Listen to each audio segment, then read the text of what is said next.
Folks, it is a very bittersweet day here at 9 on your side as one of the best reporters in the city retires today. This is Tom McKee. You know him well. Tom will no longer be reporting the day-to-day news here in the tri-state as he seeks to spend some more quality time with his family. Good for him. So Tom, your hard work and dedication will truly be missed. We caught up with Tom this week and asked him to reflect on his 40 years in news. For 40 years, Tom McKee has brought his tireless work ethic into the WCPO newsroom. Here, Tom had just made it back from Pike County. With a little more than an hour before the 5 o'clock news, he conferred with producers. Your angle for 6 is different. And then walked back to the sound booth to put his voice to the story. That's in contrast to his first court appearance. I had great training with a boss named Al Shuttlecotty. He hired me as a 22-year-old kid after an internship to work in his newsroom, then the 26th market in the country. I learned on the job that his mantra was, you do it right or you don't do it. In fact, it was in those early days with Shuttlecotty that Tom found himself inside the story. Hey, come on in. You better come on in. Come in, please. Come on in, it's too late now. Grab your seat over there. In October of 1980, James Hoskins held Tom and other employees hostage at the station before killing himself. Basically, we just sat there for the time being, just trying to feel him out, see exactly what he was doing. It was a petrifying experience. I wanted to come up and see if I could possibly disarm him by throwing something, doing something. The closer I got, though, I realized he was well built. I didn't know what he had under his coat, his hunting type of coat, the red and black checkered jacket on his hat. So I figured, no, we'll try and talk to him. For most reporters, the allure of being close to the action is hard to resist. And that was the case for Tom, covering the Queen City barrel fire back in 2004. I went down there, and there was Bob Wright, the fire chief at the time, and he goes, "Hi, Tom, how are you?"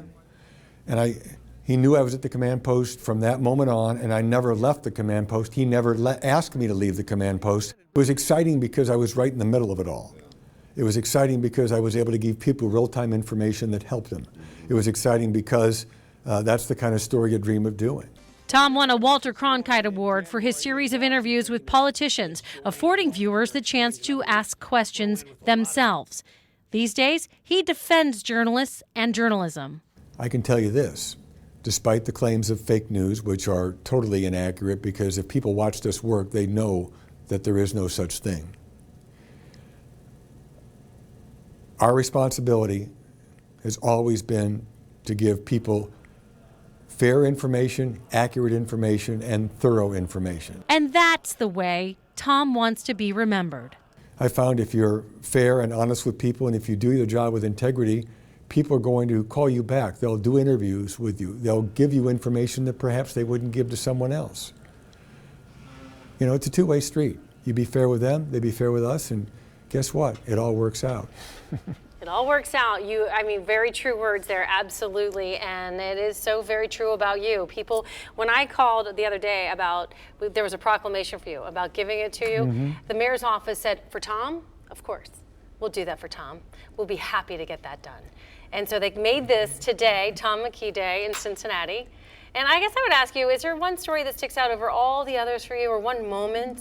Well, certainly the Hoskins thing was a highlight, if you will, or a lucky break, if you will, that we came out of there alive, because he confessed to us that he just killed his girlfriend an hour before that. Oh my goodness. Shot her That's 6 the hostage times. situation.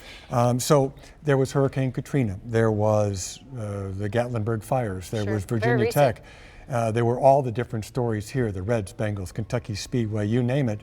It's been a lot of fun because you have to have passion for this job, and I love it because we get to go and do things that most people don't get to do. No, you're absolutely right. You're going to get to spend a lot of time with your beautiful wife, Claudia, yes, your grandkids, your kids, but are there any final words you'd like to say? Well, I'm flattered at the attention that's been given to me, the proclamation, but as I've said repeatedly today, this has never been about me. It's always been about doing the stories, presenting to the viewers of the public so that they can stay informed and make their lives better. Very simple. One of the finest professionals I have ever known. 27 years I've worked with you, Tom McKee. You're the hardest worker, and you are going to be so sorely missed.